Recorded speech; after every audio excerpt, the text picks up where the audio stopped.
بسم اللہ الرحمن الرحیم۔ نہج البلاغہ کا خطبہ نمبر 5۔ ہمارا عنوان ہے پیغمبر صلی اللہ علیہ وآلہ وسلم کے بعد جب ابو سفیان نے آپ علیہ السلام کے ہاتھ پر بیعت کرنا چاہی تو اس موقع پر فرمایا، حضرت امام علی علیہ السلام نے فرمایا،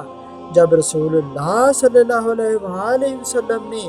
دنیا سے رحلت فرمائی تو عباس اور ابو سفیان ابن حرب نے آپ علیہ السلام سے عرض کیا کہ ہم آپ کی بیعت کرنا چاہتے ہیں، جس پر حضرت علیہ السلام نے فرمایا، اپنا رخ موڑ لو، فخر و مباحات کے تاج اتار ڈالو، صحیح طریقہ عمل اختیار کرنے میں کامیاب وہ ہے جو اٹھے تو پر و بحال کے ساتھ اٹھے، اور نہیں تو اقتدار کی کرسی دوسروں کے لیے چھوڑ بیٹھے، اور اس طرح خلق خدا کو بدامنی سے راحت میں رکھے۔ اس وقت طلب خلافت کے لیے کھڑا ہونا یہ گندلا پانی اور ایسا لقمہ ہے جو کھانے والوں کے لیے گلوگیر ہو کر رہے گا،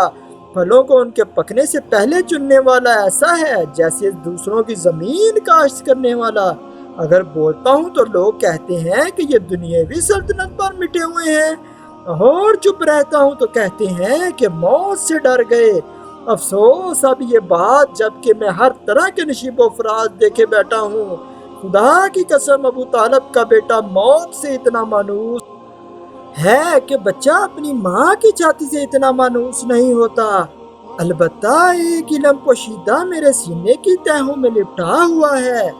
کہ اسے ظاہر کر دوں تو تم اسی طرح پیچو تاب کھانے لگو جس طرح کووں میں رسیاں لرزتی اور تھرتھراتی ہیں۔ مومنین، ہماری اس ویڈیو کو لائک اور چینل کو سبسکرائب ضرور کیجیے۔